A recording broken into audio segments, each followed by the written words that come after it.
নমস্কাৰ আটাইকে স্বাগতম জনাইছোঁ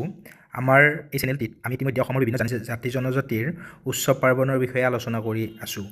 তাৰে অংশ হিচাপে আজি আমি অসমৰ দুটা গুৰুত্বপূৰ্ণ জনজাতি এটা হৈছে চাহ জনজাতি আৰু আনটো হৈছে গাৰো এই দুই জনজাতিৰ উৎসৱ পাৰ্বণৰ বিষয়ে আমি আলোচনা কৰিম প্ৰথমে আমি চাহ জনজাতিৰ উৎসৱ পাৰ্বণখিনি চাই লওঁ অসমৰ চাহ জনজাতি হৈছে এটা গুৰুত্বপূৰ্ণ সম্প্ৰদায় যিসকল মূলতঃ চাহ বাগিচা অঞ্চলত বাস কৰে তেওঁলোকক 19 শতিকাত ব্ৰিটিছসকলে ঝাৰখণ্ড উৰিষ্যা বিহাৰ আদি ঠাইবোৰৰ পৰা অসমৰ বাগিচাবোৰলৈ কাম কৰিবলৈ আনিছিল আৰু পৰৱৰ্তী সময়ছোৱাত তেওঁলোকে স্থায়ীভাৱে অসমতে বসবাস কৰিবলৈ লয় আৰু অসমৰ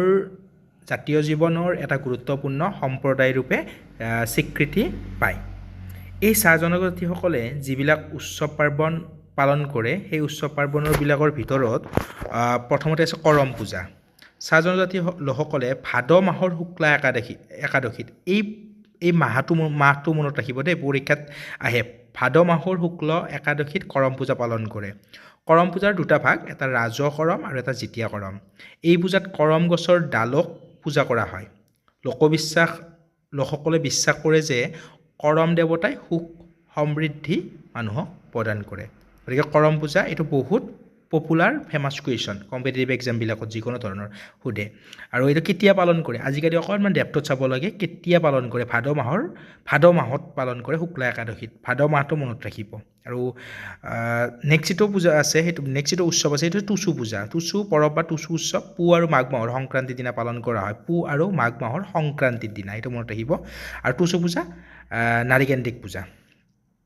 নেক্সট চাৰুল পৰৱ চাহ জনগোষ্ঠীৰ এটা কৃষিভিত্তিক উৎসৱ চাৰুল পৰৱটো আৰু চাৰুল পৰৱ হৈছে চাহ জনজাতিৰ বিশেষকৈ ওৰাং মুণ্ডা আদি গোষ্ঠীসমূহৰ এটা গুৰুত্বপূৰ্ণ উৎসৱ এই উৎসৱটো মূলতঃ বসন্ত ঋতুত পালন কৰা হয় আৰু প্ৰকৃতি আৰু গছ গছনিৰ পূজাৰ সৈতে জড়িত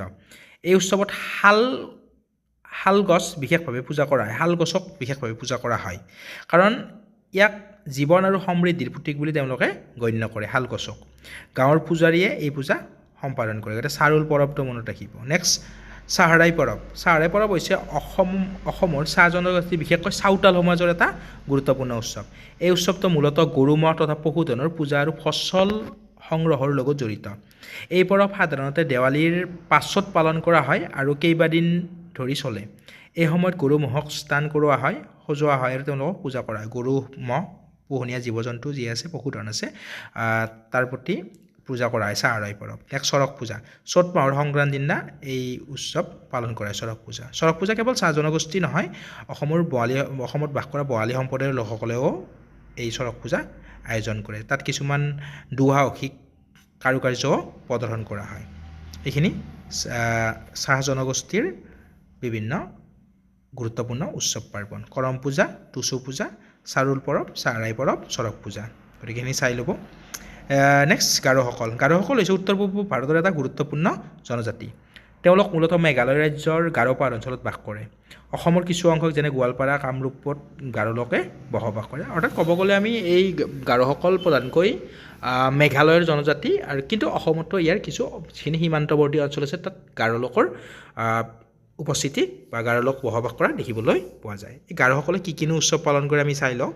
ৱাংগালা গাৰোসকলে পালন কৰা এটা উৎসৱ ৱাংগালা ফেষ্টিভেল যাক কি 100 ড্ৰাম ফেষ্টিভেল বুলি কয় এইটো গুৰুত্বপূৰ্ণ 100 ড্ৰাম ফেষ্টিভেল ৱাংগালাক কয় উৎসৱটো উৰ্বৰতা দেৱতা সূৰ্য দেৱতা মিহি চালজংকক ধন্যবাদ জনাবলৈ পালন কৰা হয় যিয়ে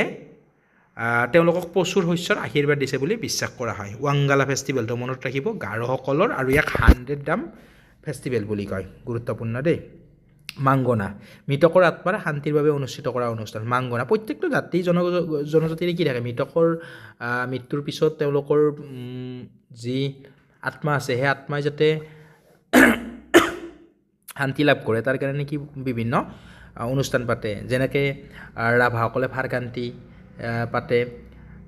বা কাৰ্বিসকলে চংমাকান পাতে ঠিক তেনেদৰে গাৰোসকলে মাংগনা অনুষ্ঠানটো অনুষ্ঠিত কৰে এইটো মনত ৰাখিব আগালমাকা প্ৰি হাৰ্ভেষ্টিং ফেষ্টিভেল অৰ্থাৎ খেতি কৰাৰ আগৰ মানে এটা ফেষ্টিভেল ঝুম খেতিৰ বাবে মাটি জ্বলাই শস্যৰ বীজ সিঁচাৰ পিছতে এই উৎসৱ পালন কৰে অৰ্থাৎ মানে কি হাৰ্ভেষ্ট কৰিব গৈছে আৰু মাটি জ্বলাই দিছে শস্যৰ বীজ সিঁচি উঠি পেলাই মানে সিঁচাৰ লগে লগে পিছতে এই উৎসৱটো কি হয় পালন কৰে আগাল মাকা নেক্সট ৰংচুংগালা শস্য চপোৱাৰ ঠিক আগতে নতুন ধানৰ পৰা চিৰা প্ৰস্তুত কৰি দেৱতাক অৰ্পণ কৰা হয় ইয়াত অসমীয়া সমাজত নখোৱা উৎসৱৰ লগত তুলনা কৰিব পাৰি